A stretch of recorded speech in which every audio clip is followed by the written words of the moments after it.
This is a Hipsters of the Coast podcast.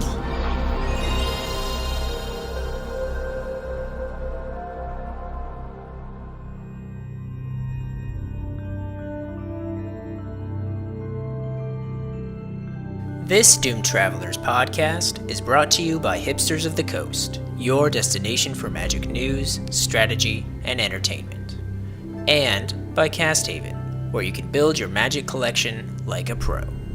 Visit casthaven.com for more information.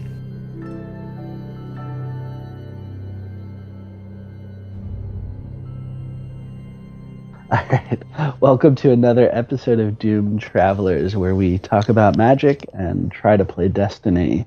I'm your host, Rich Stein, joined this week, as always, with Dave McCoy, and our special guest again, Brendan McNamara, who's filling in for Matt Jones while he's making art in Paris. Matt was too busy to say anything to anyone this week, except how excited he is to go to the Pro Tour in Brussels next week, where he'll be hanging out with all of the fancy people. But in the meantime, we're going to talk about some of those fancy people this week on the topic of Pro Tour teams. You know them, you love them, you might hate them if they have players you don't like, but teams have become an integral part of Pro Tour coverage, and more importantly, part of the Pro Tour preparation process. So introduce my guests. We'll ask each of you what is your favorite part of the Pro Tour teams, following the Pro Tour teams, or what is your favorite team to follow? So Brendan, let's start with you. All right, so I think that the growth of teams has really helped the Pro Tour. Partly just because you can pick a team and root for it and kind of get to know those players.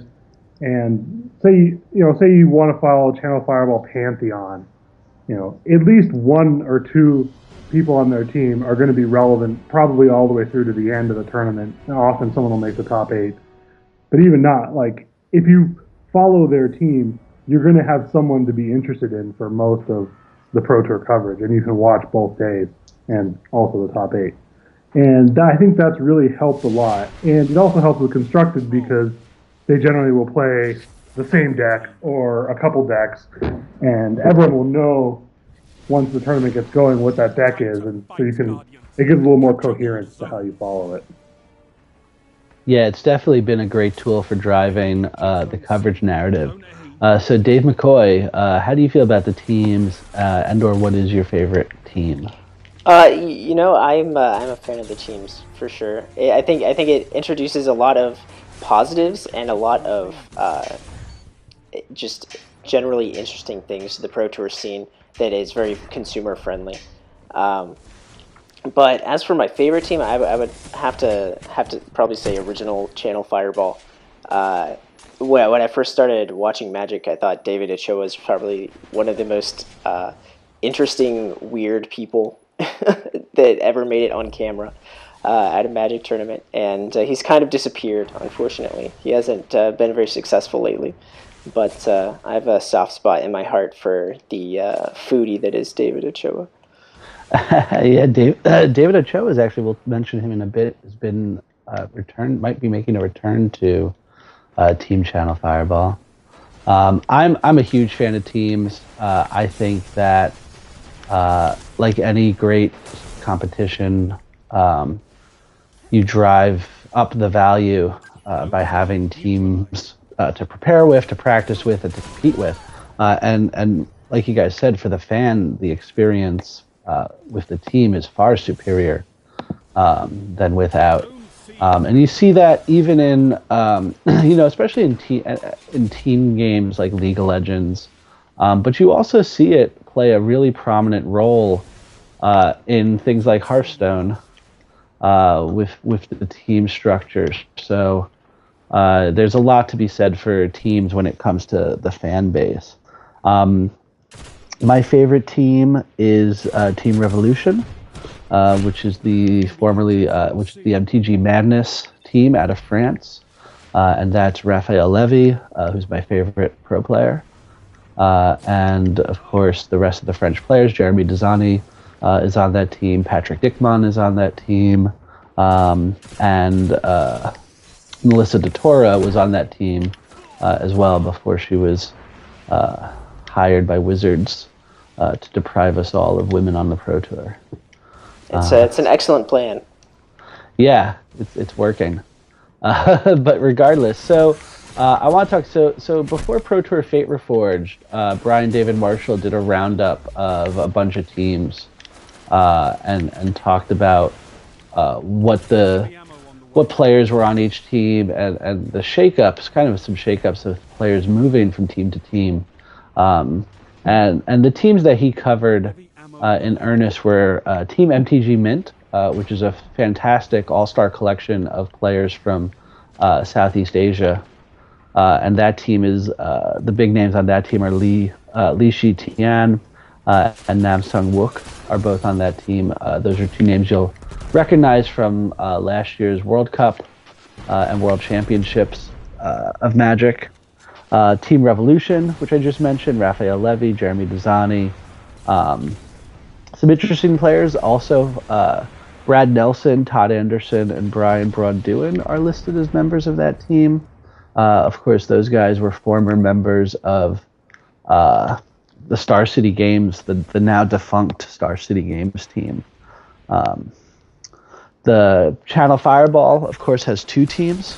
The Pantheon team, which is the Hall of Fame filled John Finkel, Pat Chapin, Huey Jensen, but also Reed Duke, Owen Turtenwald.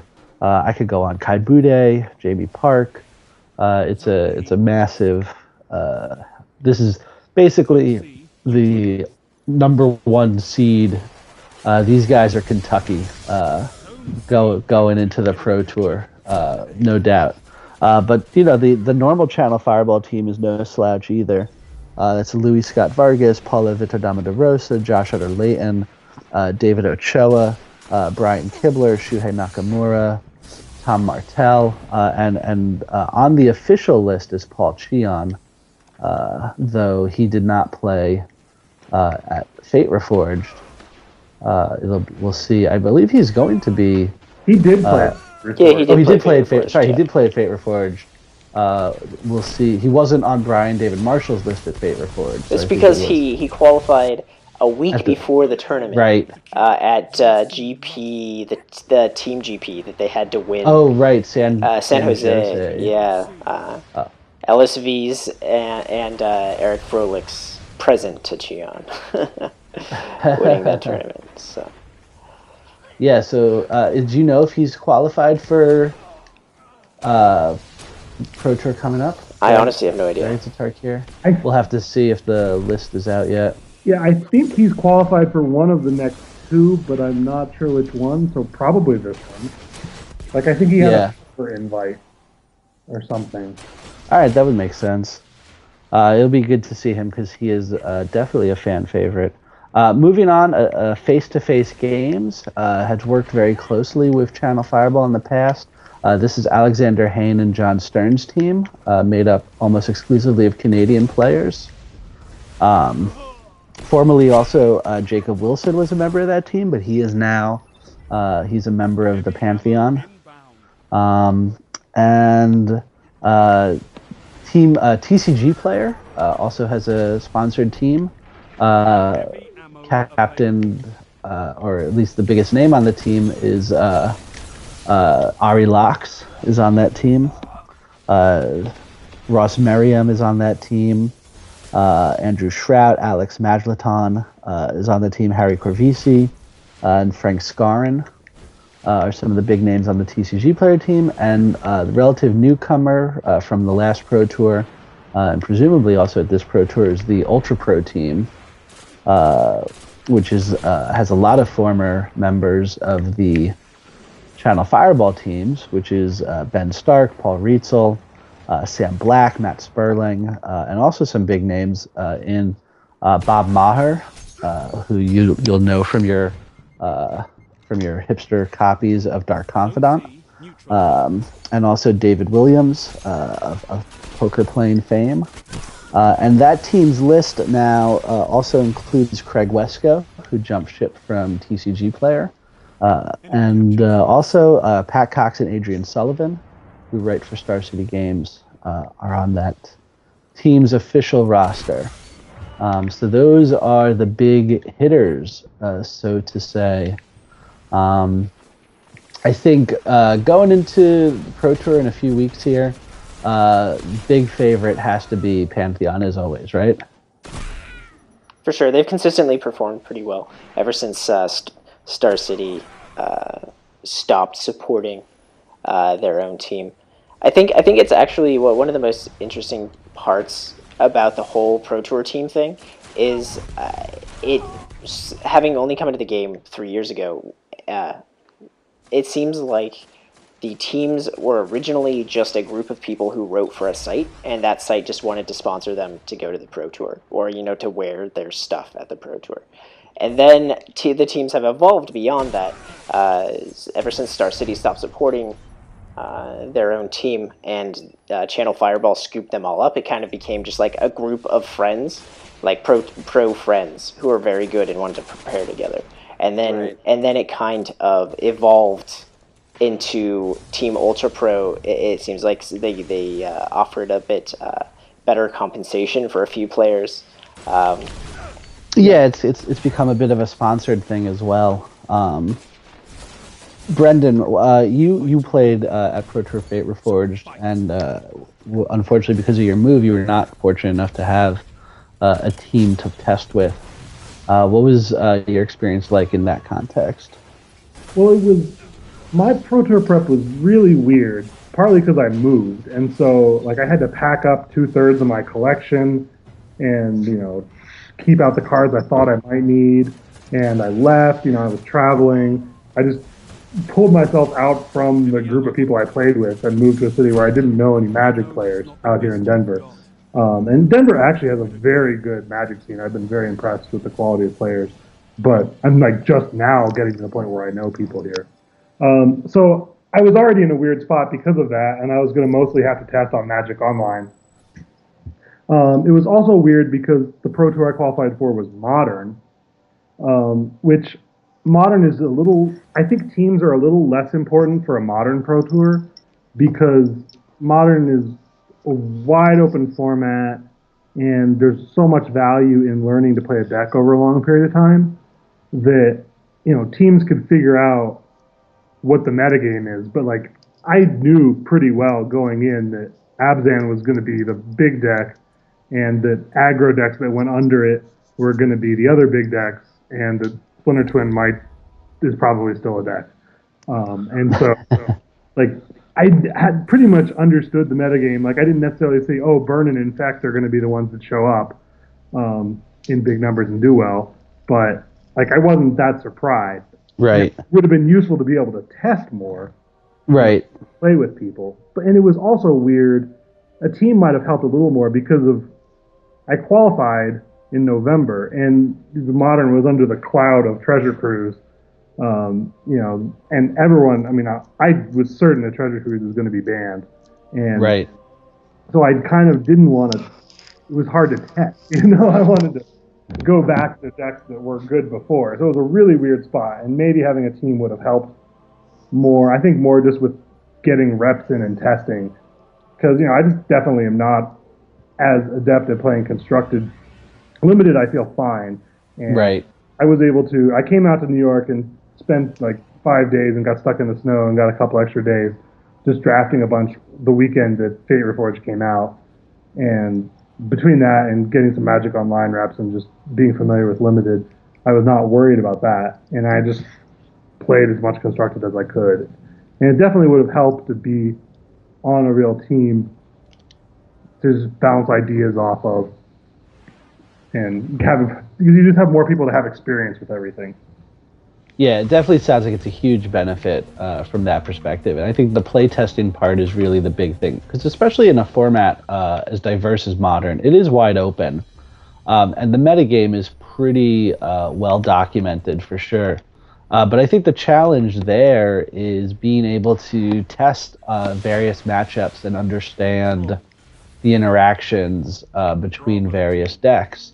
And that's where having a team really comes into play, because you can't test everything in a format. It's too much, for sure. And especially in modern, I think so much of modern testing is tweaking your sideboards. And if you you can't test the sideboards for every deck if you don't have a bunch of people. You can. Right. That's just not possible. And if you know what's getting sideboarded in all the various decks and what cards you expect to show up, you can pick a deck that's less sideboarded against, or tweak your deck to adapt to that. And I think that would be the biggest edge, and that would probably be why a lot of big teams did well at that Pro Tour. Right. So I was going to say, like, because teams come in all different sizes, right? So one of the teams we had coming out of here from 20-sided store that all qualified out of New York was Hugh and Richard and Abe, and that's a very small team, especially when you look at a team like Channel Fireball Pantheon, which has over a dozen members. So do you think there's a huge benefit to having more team members with which to test? I think it probably has a bigger difference on a limited format or like a smaller standard format that you could figure out. Like one of the most interesting changes with the team, the lineups of the teams recently has been Ben Stark leaving Channel Fireball for Team Ultra Pro, because Channel Fireball's limited strategy in previous Pro Tours has been explained as let Ben Stark draft on Modo for a week and he'll tell us what to do. Right. And then after that, it became, all right, we all have to now draft for a week ourselves and come to a consensus about a pick order. It used to fall directly on Ben Stark's shoulders to support his team's limited game, and then the other half of the agreement was the rest of the team would figure out the constructed format for him. Well, I think that they're fortunate that they also have Eric Frowick, who is right at the same level as Ben Stark as far as being a limited master, and I think they'll be fine because Eric and Ben have similar approaches, and the two of them working together definitely made them incredible at limited, and helped a lot of the other players like, say, Paulo Vitor, who is not a limited specialist, and then guys like Brian Kibler, who is a very good limited player, but is not someone who's always focused on limited. Right. Kibler also doesn't seem to have a lot of time to test these days, considering how much time he devotes to Hearthstone. Yeah, I've almost stopped following him on Twitter just because everything's about Hearthstone. I just don't follow Hearthstone. Oh man, I love following his Hearthstone stuff. But yeah, I think if you're not into Hearthstone, then it's really it seems to be the game he's putting a lot of his effort into these days, for various reasons. But so the teams, obviously, I think the benefits of playing on a team are pretty well documented. What do you guys think of players jumping ship seemingly at every Pro Tour? I think part of it is just you can assemble the best players and say, hey, I'm going to have the best team. And clearly, if you have John Finkel and Kai Buddha and Huey Jensen and Owen Turtenwald and Jacob Wilson and whoever else, all Reed Duke, all of them on a team, they're going to do well. But you also have to get along well, and you have to have similar expectations on how you're going to test. And right. So I think a lot of it is just like Sam Black. I think he came into the Pantheon team back when it was the Star City team, and they first formed it. And he, created the Aristocrats deck, and he also created the blue-green deck that was at the Block Pro Tour for Avacyn Restored. Right. Proof auras, and they did really well. But I think that I don't think Sam Black really fit into that team as much, and so after a while, I think he probably he had some friends in Madison, Wisconsin who he wanted to test with, so he got together with them, And then I don't know, but I've heard like Matt Sperling and Paul Rietzel are both people who work more, and Tom Martell is in this category too. And I think they didn't really have the time to commit to traveling and going to the house wherever Team Channel Fireball Pantheon would practice. And so they all just had more aligned on how they wanted to spend their time preparing more online and emailing and then getting together for a few days right beforehand. And I think that's the big driving force. And then they just like each other. And right. And like that, the team that's now Team Ultra Pro, I think is really a strong team. They did quite last Pro Tour, and I expect them to do better. And now they've got Ben Stark and Craig Wesco. It's a really stacked team, that's for sure. With David Williams and Adrian Sullivan, there's a ton of really quality players on that team. I think you're right. You hit on a really good point, which is that this team concept is still relatively new to competitive Magic, and they really, like Dave had said, the teams had formed out of who writes for my website. All right, you guys are now my team, and now that people have kind of figured out, well, maybe I don't want to run a team if I'm Star City Games, or this isn't the group of people I really want representing my website, or it's people who are like, well, this doesn't fit my testing scheme. It's really just a feeling out process as things kind of fall in place. And players figure out what team structure works the best for them. I think it also helps. Like, Magic is just such a complex game, and it's a very creative and exploratory process, and so it's good to mix up who you work with here and there. Yeah. I think and really smart players who are really good at Magic often can get bored with a routine.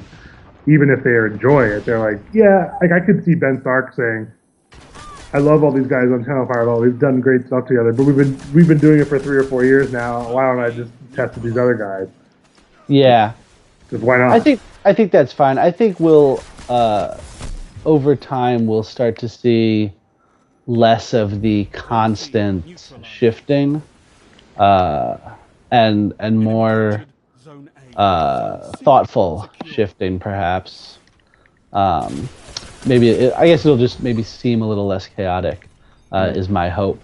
But in the meantime, it'll be interesting to see if there's any impact from these changes for Dragons of Tarkir Pro Tour. I'd be really interested in seeing, some sort of journalism develop, like what you do, Rich, but also if other people could do it, where they explore with the teams afterwards, like kind of, we don't know why they do these things a lot of the time. Maybe it's because, maybe Ultra Pro told Craig Wesco, we'll pay you X amount of dollars to come join this team. Or maybe David Williams or Sam Black or whoever was like, hey, Craig, let's test together. We've been friends for a while. Like, we just don't things, and we don't know.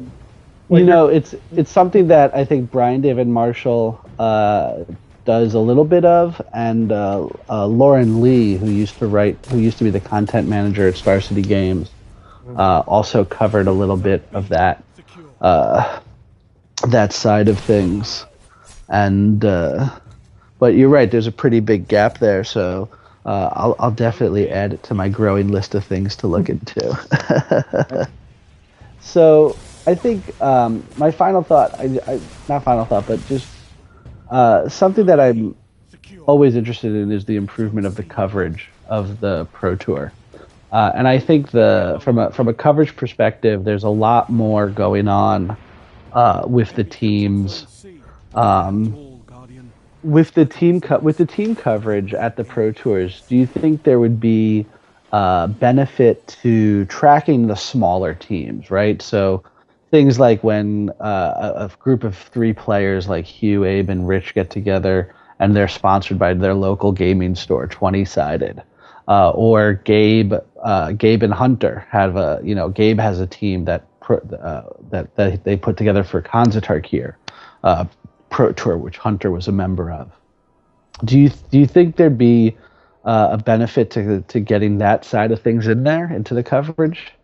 I think there is some benefit. I think the problem is, unless you're like gold pro or higher, it's so hard to consistently play on the pro tour. And so those teams, a lot of them are just, groups of PTQ grinder level players, or, people who spike a GP or something and get in. Maybe they get enough points to get to silver, and they can go to one or two pro tours, and hopefully they do well enough that they can get on the train. But then often with the goal of getting picked up by an established team. Right. Or maybe you get enough of a, collected mass of people who do well at once that you can form a team. But it just seems hard for people outside of the elite level of players to be repeat players long enough to develop a narrative. Yeah, but I wonder if the teams themselves could supplant the narrative of the players, right? So if you have, for example, Team Draft League, I think is a great example of this, right? If you have Team Draft League as a team, and people just know that these are the people from Team Draft League, even if it's a different group of people each time, if the team itself. Almost like grinder teams, right? Like you have a group of grinders who are just constantly playing PTQs, and then you say, oh, this, at Pro Tour Dragons at Tarkir, these are the two guys who qualified from, team middle of nowhere grinder team.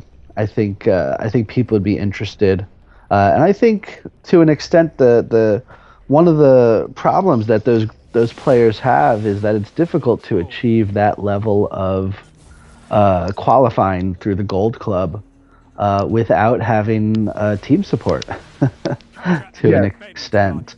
It's very so true. It's kind of a catch-22 there, where it's difficult to get to gold without a team, but the only teams that get better support are the teams that are qualifying consistently.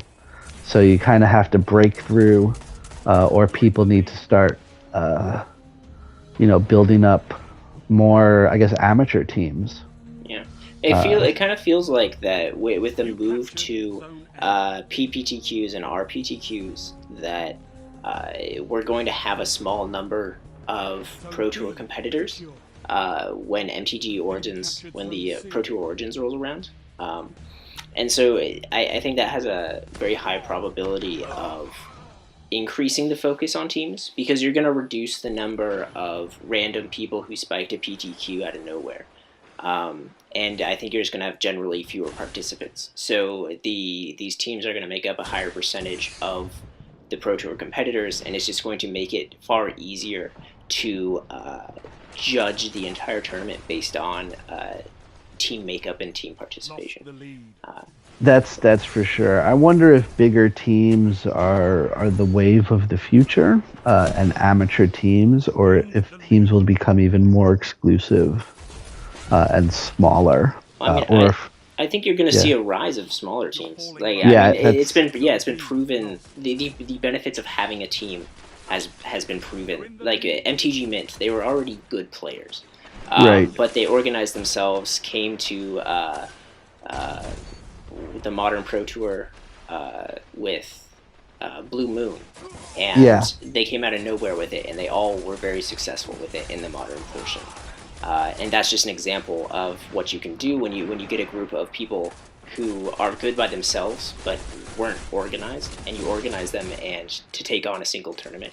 And I think now that is a known quantity, you're going to see a lot more of that. And I'm surprised MTG Mint lasted beyond that initial Pro Tour. Like that just seemed like a single Pro Tour, let's test together kind of thing. But I think you're far more likely to see the one Pro Tour teams, and I think that's a perfectly fine thing, as long as like BDM or somebody does the footwork to figure out who's who in a smaller Pro Tour. I think someone's got to do it. Yeah, I think that's only going to be a positive. I hope so. I think I think the final word is that teams are great. Everyone gets better playing with the teams. Everyone enjoys the coverage more, and hopefully they'll continue to evolve in a positive way. So thanks, guys, for joining us this week and talking about Pro Tour teams. And hopefully you guys both find your way onto one again in the near future. And that's all we got for this week. In case you guys listening at home don't know, there was a PlayStation update this week. And they changed all the power buttons around. And I used to just turn this thing off by pressing the power button, but now I don't know where it is.